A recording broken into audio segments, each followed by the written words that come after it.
Bonjour à tous. Yitzhak, le deuxième des patriarches, se trouvait dans le paradis pendant 2-3 ans avant son mariage, pour être gardé du Aïnara, du mauvais œil.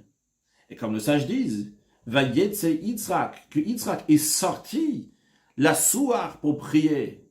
On dit d'où il est sorti. Le sage explique qu'il est sorti du Gan Eden, du paradis. Juste après, il y a écrit qu'il a vu, il y a des chameaux qui arrivaient avec Rivka, etc. C'est là qu'ils se sont rencontrés. Alors, est-ce que chacun de nous doit être dans ce paradis-là avant de se marier? Eh bien, le rabbi nous dit, oui, il y a une notion, une telle notion comme celle de Yitzhak au paradis qui existe avant le mariage. Le rabbi précédent a dit qu'avant le mariage, il ne faut pas que le khatan, le marié, va se trouver seul. La raison, elle est pour être gardé. Il n'a pas dit combien de temps, mais quelques jours avant. Alors, vrai que dans Pirkei de Rabbi Eliezer aussi, là-bas, il est écrit que le khatan ne doit pas se trouver seul, c'est-à-dire sans accompagnement. Mais là-bas, quand on dit ne doit pas être accompagné, c'est parce que pour respecter, donner honneur au marié, ça c'est après le mariage. Mais ce que le rabbi précédent a dit, c'est que le khatan, le marié, ne doit pas se trouver seul quelques jours avant le mariage. Et ça, c'est lié avec Shmira, c'est lié avec le fait d'être gardé, comme Yitzhak était gardé du mauvais œil lorsqu'il était dans le Gan Eden. Quel rapport entre le mariage et le Gan Eden? Eh bien, ça s'exprime dans les bénédictions qu'on fait lors du mariage. On dit Samar te samar rei ma'uvim ke samecha yetzicha began Eden mikadem. Et réjouis donc ce couple aimé, comme tu as réjoui ta créature, donc Adam Arishon, lorsqu'il était au Gan Eden, donc du côté est. Alors, quel rapport entre les deux? C'est vrai, on retrouve aussi donc dans les bénédictions du mariage, le Gan Eden, mais quel rapport entre les deux? Eh bien, le lien est le suivant. Le Gan Eden, le paradis, ne supporte pas de mal. Il ne peut pas y avoir de mal. Et c'est d'ailleurs la raison pour laquelle que dès que Adam Arishon, le premier être humain, a fauté, eh bien, il était renvoyé du Gan Eden. Le Gan Eden ne peut pas supporter qu'il y a du mal. Donc le rabbi va rentrer dans un petit développement en ce qui concerne le Gan Eden, le paradis et les autres mondes dans lesquels il y a, oui, du mal. Et après revenir avec le mariage. Comment cela? Les autres mondes donc, qui sont plus bas que le Gan Eden, il y a différents niveaux. De manière générale, ces mondes-là se partagent en 3 niveaux. Si on va donc du bas vers le haut, nous avons le monde qui s'appelle Asiya. Plus haut, il y a le monde qui s'appelle Yetzira. Et plus haut, le monde qui s'appelle Bria. Dans le monde de Asiya, le monde le plus bas, il est dit qu'il y a majorité de mal dans ce monde-là. Et c'est la raison pour laquelle c'est possible que le mal va se renforcer, va prendre le dessus sur le bien. Puis, dans le monde supérieur, dans le monde de Yetzira, le mal et le bien sont équivalents, moitié-moitié. Et dans le monde de Bria, là-bas, la majorité, c'est du bien.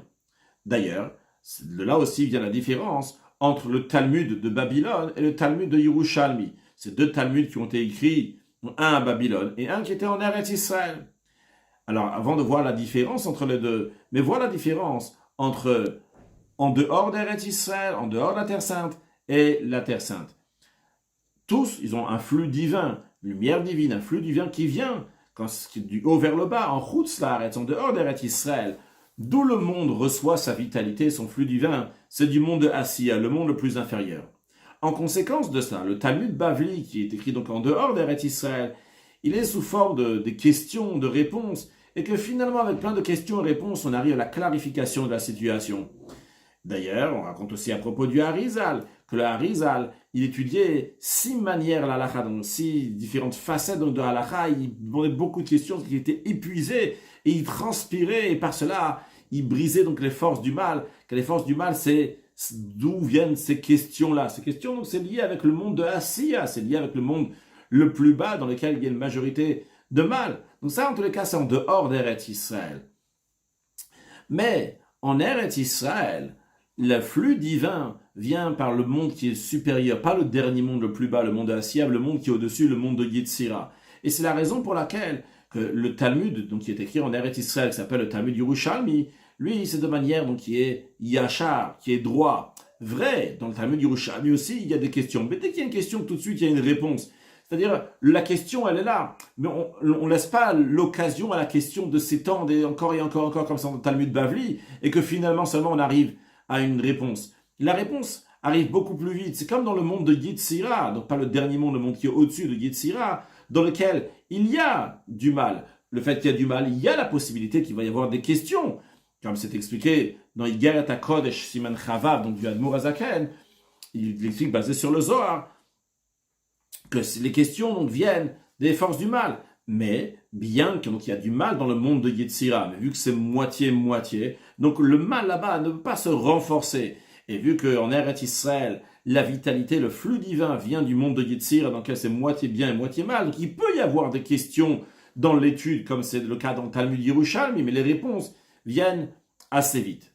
De là aussi, nous avons la différence entre les 6 jours de la semaine et le jour du Shabbat. Que les 6 jours de la semaine, le flux divin, donc on a dit dans le monde, dans dehors d'Eretz Israël, ça vient du monde de Asiya, du monde le plus bas, en Eretz Israël même, c'est du monde qui est supérieur de Yetzira. Eh bien, dans la semaine, vu que le flux divin donc, vient par ces mondes-là, eh bien, le Rabbi Rachab dit, il faut étudier la majorité du temps la partie dévoilée de la Torah. La partie dévoilée de la Torah, donc 2/3, dans ce qu'on appelle Niglé, la partie dévoilée de la Torah, et 1/3, donc la Chassidoute, la profondeur de la Torah. Ça, c'est en jour de semaine. En revanche, Shabbat, nous sommes dans un autre niveau. Shabbat, on va étudier la Torah, la profondeur de la Torah. La majorité de l'étude dit tout simplement que Shabbat, l'étude doit être dans Pneumiut Torah, dans la profondeur de la Torah. En effet, les 6 jours de la semaine, la lumière divine vient dans le monde à travers Asiya, le monde le plus inférieur, ou bien par Yetzira, si on est en Eretz Israël, un monde qui est un peu plus supérieur. Mais dans les deux, il y a une possibilité pour le mal. Et donc, en étudiant la partie dévoilée de la Torah, dans laquelle on se trouve des questions, eh bien, on a affaire avec le monde et on doit briser donc certaines questions. On travaille avec la partie négative. Mais lorsque ça arrive le Shabbat, le monde entier reçoit sa vitalité du monde de Bria, donc le monde le plus haut des 3 mondes que nous avons mentionnés. C'est la raison pour laquelle que l'étude de la Torah doit être dans la profondeur de la Torah, qui est appelée Ilan Adechai et l'arbre de la vie, qui est encore plus haut, donc la notion de Beirurim, de faire des tris entre le bien et le mal. Il n'y a que majoritairement bien, donc ça c'est un moment qui est entièrement bien, vu que c'est, je dis entièrement, mais on a dit tout à l'heure majorité, mais en tous les cas on étudie Pnimiut Torah, la partie profonde de la Torah. Et ça c'est le sens de 2 niveaux qui sont basés sur 2 versets. Il y a un verset qui dit « Ariula Hashem kol haaretz » donc élevez la voix à Dieu, tous les habitants de la terre. Et ces mots-là, « Hariula Hashem kol haaretz » si on prend les premières lettres de chaque mot, ça fait « Halacha » qui veut dire « la loi ». Et ça c'est lié avec les jours de la semaine. En revanche, Shabbat, Yishtachavu la Hashem behadrat kodesh, prosternez-vous à Dieu en sa majestueuse sainteté. Quand on prend la première lettre de Yishtachavu la Hashem behadrat kodesh, ça fait les lettres de Kabbalah, donc pas dans le sens, pas à l'endroit, mais à l'envers. Quand je dis à l'envers, c'est-à-dire commençons par le dernier mot kodesh, behadrat la Hashem Yishtachavu, ça fait Kabbalah, qui veut dire la Kabbale, donc la partie profonde de la Torah, ça c'est lié avec Shabbat.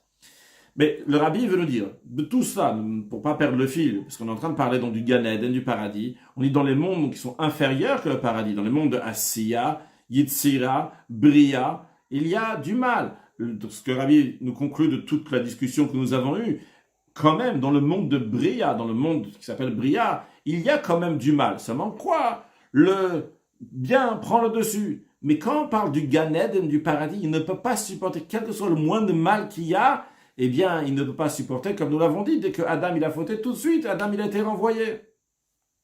Revenons maintenant au lien entre le mariage et le Gan Eden. Vrai, on a dit dans la bénédiction du mariage, on mentionne de réjouir donc le Khatan Kala, comme tu as réjoui donc le Adam Arishon dans le Gan Eden, dans le paradis. Donc les mariés vont se réjouir comme le premier être humain. Mais quel est le lien dans le sens profond entre le Gan Eden et donc le paradis et le mariage?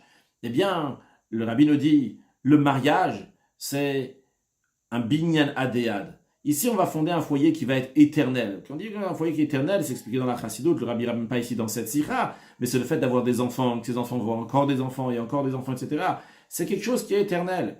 Et pour cela, il y a besoin d'une dimension qui soit très très haute, parce qu'on va amener ici une très grande sainteté. Et cette dimension qui est très très haute, pour qu'il ne peut pas supporter de mal, pour pas que ça soit comme c'était chez Adam Arishon, chez le premier être humain, que Dieu a dit, bon, il est dans le Gan Eden maintenant et après il a fauté, il faut le renvoyer de peur que de peur qu'il va manger de l'arbre de la vie et il va vivre à l'éternité, comme le Rabbi ramène dans la note, de l'écouter Torah, que s'il va vivre à l'éternité, vu que maintenant il s'est imprégné de mal, il y a du mal qui est rentré dans lui, il y a une avéra, une transgression, quelque chose qu'il n'avait pas le droit de faire rentrer dans lui, qui est rentré dans lui, le mal ne peut pas exister à l'éternité. S'il va manger de l'arbre de la vie, ce mal va exister à l'éternité, ce qui n'est pas possible. C'est pour ça qu'il faut le renvoyer du Gan Eden. Eh bien, on veut faire quelque chose qu'avant que le Khatan va se marier, avant que le marié va se marier, eh bien, il va être dans une situation dans laquelle qui est entièrement bien, dans un Gan Eden, il n'y a pas une situation moins de mal qu'il peut y avoir, pour que le mariage, justement, va être un binyan adéad, va être un foyer éternel.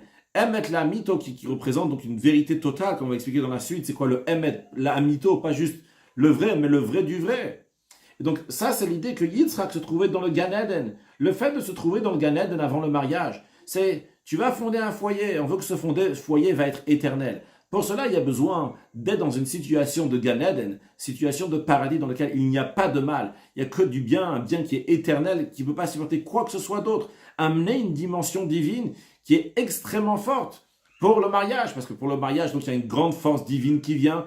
Les forces du mal veulent prendre de ces forces de ces forces divines qui sont très très fortes, qui sont données pour le mariage. Et c'est la raison pour laquelle il y a besoin dans le Gan Eden, dans le paradis, pour ne pas être touché par ces forces du mal. Alors, le Rabbi nous dit, c'est la même chose aussi pour nous, qui ne sont pas comme Yitzhak, qui étaient concrètement dans le Gan Eden. Mais chacun, avant son mariage, il doit être gardé. Comme c'est expliqué dans plusieurs endroits, la notion de garder.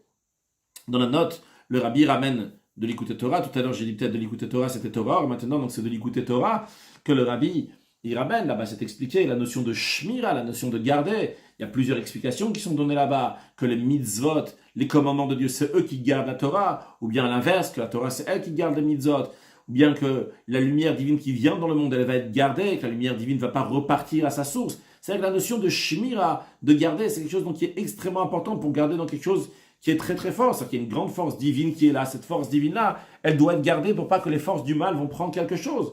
Eh bien, le khatan, le marié, doit être gardé. Cette notion d'être gardé donc par quelqu'un d'autre représente cette notion-là d'être gardé, que les forces divines que Dieu donne pour le marié vont être gardées, que les forces du mal vont pas pouvoir y toucher. Et par cela, donc, le marié va avoir un foyer qui est éternel et qu'en effet, ça va s'accomplir chez lui. Que Dieu, toi, tu vas réjouir ce couple comme tu as réjoui Adam Arishon, le premier être humain, dans le Gan Eden, dans le paradis.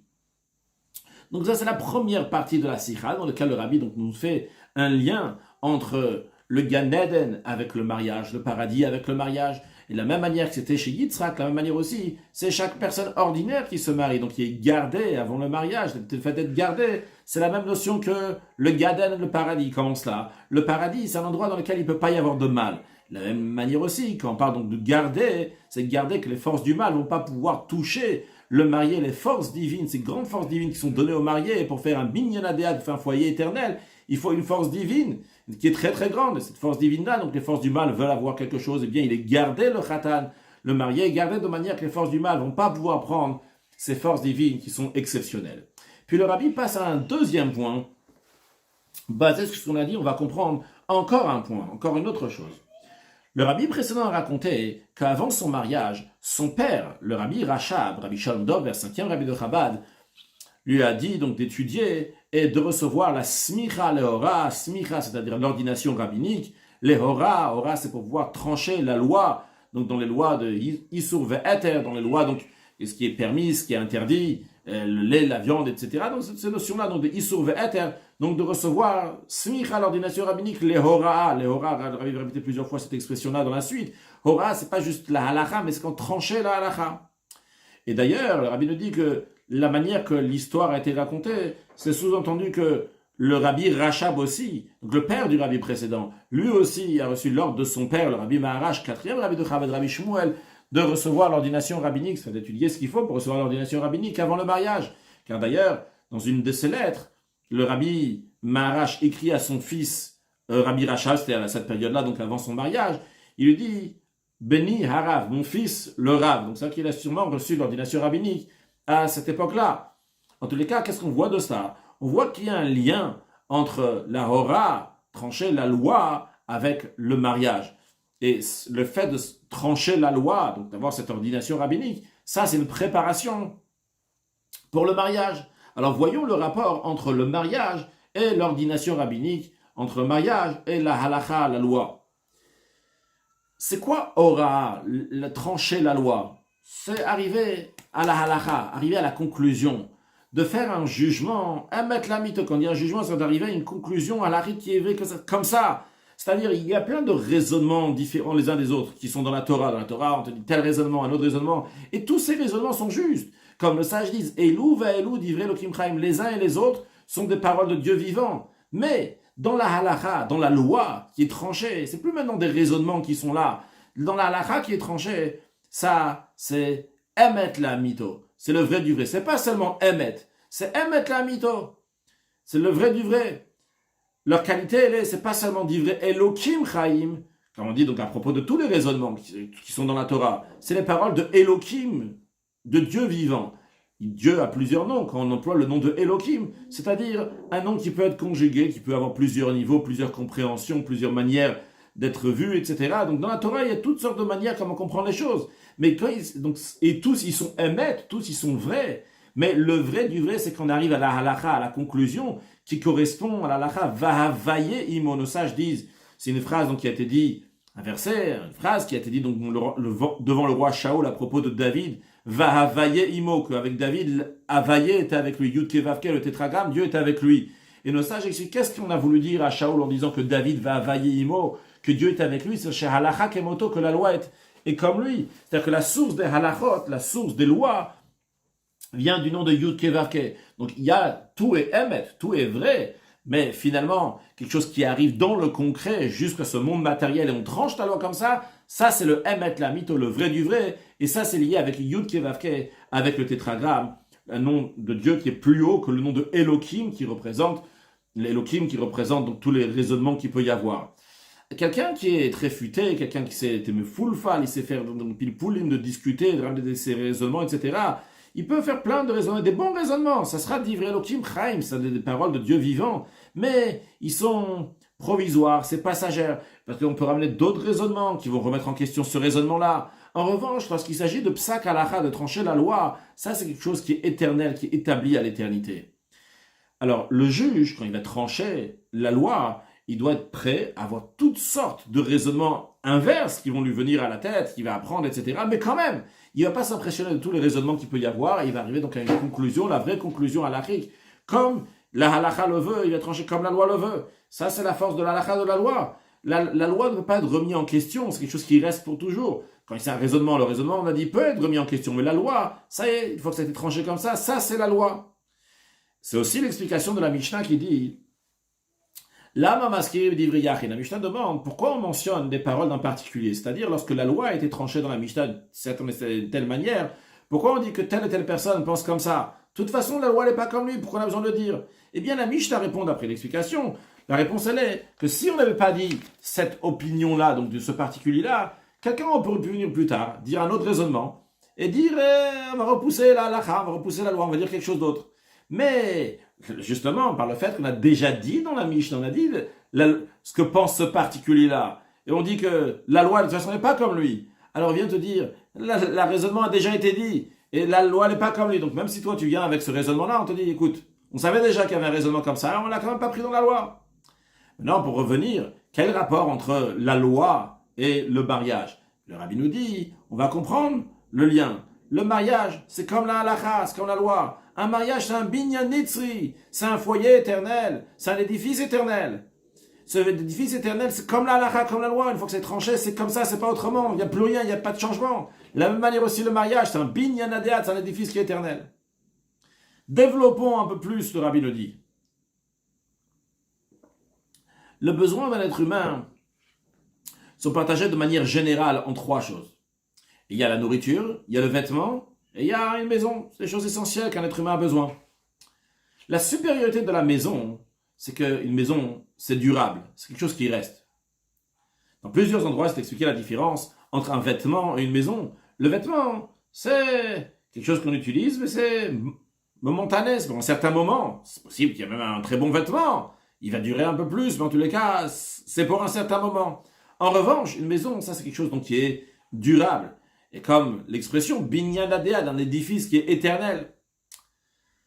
Alors, vu que tous les sujets de la Torah, tous les sujets du monde se trouvent dans la Torah, et leur source c'est la Torah, Et comme il est écrit, Istak al-Bora et Obraham, que Dieu a regardé dans la Torah, et de là il a créé le monde. Dans la Torah aussi, nous avons cette notion de vêtements et de maison. Un autre mot, une notion de quelque chose qui est passager, qui est seulement pour un moment, et certaines choses qui sont éternelles, qui sont durables. Eh bien, les raisonnements de la Torah, c'est comme les vêtements. Ils sont bien, ils sont même nécessaires, on en a besoin, ils font leur effet. Et d'ailleurs, quand on étudie ces raisonnements-là, on accomplit la mitzvah d'étudier la Torah. Pas seulement encore, on accomplit étudier la Torah avec les raisonnements, encore plus que ça. On doit avoir les raisonnements avant d'arriver à la conclusion. Tu ne peux pas juste avoir une conclusion, une halakha, tu es obligé de passer par les raisonnements. Mais certains raisonnements peuvent être cassés après, peuvent être mis de côté. En revanche, les lois, le psak halakha, ce qui est tranché dans la loi, c'est comme une maison, c'est quelque chose qui est durable, c'est quelque chose qui reste toujours. Donc on comprend encore plus le lien entre le point commun du mariage, quand il s'agit binyan bayit b'Israël, de construire un foyer dans le peuple juif. Donc on s'exprime en disant binyan bayit, construire un édifice, une maison. On comprend ça avec la hora'a, avec la smichut Torah, une ordination rabbinique pour trancher la halakha, parce que les deux sont comme la maison. C'est-à-dire, ce que le rabbi a rajouté ici, c'est qu'en plus de ce qu'on a dit avant, qui est de manière générale, on a dit, bon, la loi c'est quelque chose donc qui est éternel. Et le mariage aussi, c'est quelque chose qui est éternel. Le rabbi nous dit, c'est pas juste de manière générale, les deux ont une éternité, les deux sont durables. Mais les deux correspondent à un bayit, les deux correspondent donc à une maison. On a dit, il y a le vêtement, il y a la maison. Le vêtement, donc, c'est provisoire. Une maison, c'est fixe. De la même manière aussi, les raisonnements de la Torah sont provisoires. Et la halakha, donc, c'est comme une maison, quelque chose donc, qui est fixe. C'est le bayit de la Torah. Quand on va construire un bayit, quand on va construire une maison, un édifice dans le peuple juif, eh bien, pour cela, il y a besoin de l'ordination rabbinique avant le mariage, vu que l'ordination rabbinique, donc comment trancher la loi juive qui correspond à un bayit sur le plan spirituel, dans la Torah, dans le contexte de Torah. C'est quoi un bayit? C'est quoi une maison? C'est quelque chose qui est durable, donc c'est la loi de la Torah qui est durable. Le rabbi continue que ce point commun entre le mariage et trancher la loi, même qu'il est de manière générale, la même manière aussi il s'exprime dans les détails. En effet, en ce qui concerne trancher la loi, eh bien dans Shulchan Aruch, c'est ramené que de manière générale, ça se fait à partir de 40 ans. Il y a plusieurs détails dans Shulchan Aruch, dans le code de la loi juive, mais de manière générale, donc c'est à 40 ans, basé sur ce que nos sages disent, que le kaïmin ishadat edera badabayim shtin, que quand est-ce que quelqu'un il va dans la profondeur des paroles de son maître, c'est à 40 ans seulement. Là-bas, dans le commentaire de Shulchan Aruch, c'est discuté, est-ce que c'est 40 ans depuis qu'il est né, 40 ans depuis qu'il a entendu ce que son maître a dit. Ici, dans le contexte de la sikha, le rabbi a plutôt tendance, on a l'impression que le rabbi prend plutôt donc l'âge de 40 ans tout court. Bon, de toute façon, ça ne change pas, parce que le principe, dans tous les cas, c'est 40. Parce que le rabbi nous dit, donc ça, c'est en ce qui concerne la halakha, trancher la loi. De la même manière aussi, en ce qui concerne le mariage de Yitzhak et Rivka, qui est le premier mariage que la Torah nous raconte. Et on nous raconte que quand est-ce que Yitzhak, il s'est marié avec Rivka. Yitzhak ben Arbaim Shana, que Yitzhak, il avait 40 ans lorsqu'il s'est marié avec Rivka. Donc on trouve ce point commun entre le fait que la halakha, donc là, ça le rabbi rentre dans un détail ici de la halakha. Il dit que même dans les détails, on retrouve ça. Donc la halakha, donc il est lié, trancher la loi à 40 ans. C'est lié aussi avec le premier mariage que la Torah nous raconte, que Yitzhak il avait 40 ans. Juste rajoute en parenthèse qu'évidemment, le rabbi ici n'est pas en train d'encourager de se marier seulement 40 ans, évidemment, comme le rabbi dit plusieurs fois, se marier le plus tôt, c'est le mieux. Donc ça, en tous les cas, c'est le contexte. Ça aussi, donc ça correspond au contexte de ce qui est dit dans le Midrash, le contenu de ce qui est dit dans le Midrash. Et Rashi aussi le ramène, qu'avant le mariage de Yitzhak, son père, Avram, le premier des patriarches, lui a écrit un shtar daitiki, lui a écrit un document de daitiki. Daitiki, c'est date kayam le mekam, ça veut dire que 7 ans, ça, de là tu pourras prendre ce que je te dois. Il a donné en autre mot, il a donné tous ses biens. Il a donné à son fils Yitzhak tous les biens qu'il avait. Donc il a donné en autre mot en cadeau, en présent. Donc tout ce qu'il avait, tout ce qu'il appartenait à Avram Avinu. Qu'est-ce que ça représente sur le plan spirituel? Sur le plan spirituel, ça correspond à ce qu'on vient de dire, que à l'âge de 40 ans, Kai inishadat de Rabbe, l'homme, il arrive dans la profondeur des paroles de son maître. Qu'est-ce que ça veut dire que Avram a tout donné à Yitzhak quand ça arrivait le moment du mariage? Ça veut dire en autre mot que Yitzhak, comme l'élève par rapport à Avram, qui est son maître, Yitzhak, il a intégré tous les sujets de Avram, qui est son maître. Et donc, du moment où il y a eu Kaya Data de Rabbe, maintenant qu'il a tout intégré, donc son maître, ce qu'il y avait Avram, vu qu'Avram lui a tout donné, Kol Nechas, à tous ses biens, et bien à ce moment-là, vient le mariage. Donc ici, ce que le rabbi nous a rajouté, c'est que ce détail-là de 40 est lié donc avec le mariage, déjà tout d'abord de manière superficielle. Ça, c'est 40 ans, c'est le moment pour trancher la loi. Et 40 ans, le mariage de Yitzhak, le premier mariage de la Torah. Et aussi que le lien, c'est que Abraham, il a tout donné à Yitzhak pour le mariage. Qu'est-ce que ça veut dire qu'il a tout donné à Yitzhak pour le mariage? C'est que Yitzhak a capté, a intégré dans lui tous les sujets de Abraham. Donc il est arrivé donc au niveau, donc c'est lié donc avec le mariage et l'halakha, donc on retrouve là un point commun. Basé sur tout ça, le rabbi nous dit, on peut expliquer donc la raison, la coutume de faire des efforts pour recevoir l'ordination rabbinique, pour trancher la loi avant le mariage. Pourquoi? Quel rapport avant le mariage de faire des efforts pour avoir l'ordination rabbinique? Parce que de la même manière que l'existence du monde en général, c'est par la Torah, comme on a mentionné tout à l'heure, Istak Bora, Obra Alma, que Dieu l'a regardé dans la Torah, il a créé le monde. À la même manière que c'est pour le monde en général, il en est de même aussi pour le monde de chacun de nous, le monde individuel de chacun. Comment il se fait? Il se fait quand on va regarder dans la Torah. C'est la raison pour laquelle, en plus de ça, en plus de ce que le rabbi vient de dire, donc, et le rabbi va revenir sur la smicha, sur l'ordination rabbinique, le rabbi rajoute au passage, c'est la raison aussi pour laquelle que le khatan, il monte à la Torah, le marié monte à la Torah avant son mariage. Parce que par la Torah, il va créer son monde. De la même manière que Dieu, il a regardé la Torah, il a créé le monde. Et de la même manière aussi en ce qui concerne l'ordination rabbinique. Quelqu'un qui va fonder un foyer dans le peuple juif, dans le monde, eh bien d'abord, il doit fonder ce foyer, cette maison-là, dans la Torah. C'est quoi la maison dans la Torah? C'est quoi la notion de maison? Non pas la notion de vêtements, mais de maison dans la Torah. Quelque chose qui est durable, c'est la Hora. C'est trancher la loi. Alors lorsque lui, il a fondé donc sa Torah sur le plan spirituel, donc là, il a fondé sa maison sur le plan spirituel, donc la Hora, la smicha, l'ordination rabbinique pour trancher la loi, et bien suite à cela, il va aussi faire dans son monde, il va faire donc sa maison, son foyer, son édifice, qui va être un édifice éternel, Bedori, Sharim, Vorach, avec une génération droite, il sera béni. Donc dans cette sikha, le rabbi nous a parlé de 2 points de manière générale. Le garder, le khatan, donc avant le marié soit gardé avant le mariage. Et le deuxième point, qui reçoit l'ordination rabbinique avant le mariage. Et comment donc c'est des choses qui sont très importantes et qui aident pour le foyer va être éternel. Ce qu'on souhaite à tout le monde, ceux qui ne sont pas encore mariés, donc ils vont faire tout ce qui est dit ici, sans tarder à se marier, d'avoir l'ordination rabbinique, savoir trancher la loi, comme le rabbi a insisté dans d'autres sikhot, que dans chaque maison, il faut qu'il y ait quelqu'un qui va savoir au moins les lois de base, comment il faut trancher la halakha, c'est des choses donc qui sont ordinaires, qu'on a besoin de savoir pour la vie de tous les jours. Et ceux qui sont déjà mariés, ils peuvent le faire aussi après le mariage, si ça n'a pas été fait avant le mariage. Et l'essentiel, que tous, on va avoir un binyan adéad, un édifice qui soit éternel, rempli de chaleur, de joie, de bonheur, d'enfants, de parnassa, tout ce que chacun a besoin matériellement et spirituellement, avec une grande largesse, et tous ensemble avec ses moyens, accueillir Mashiach très prochainement. Une excellente journée.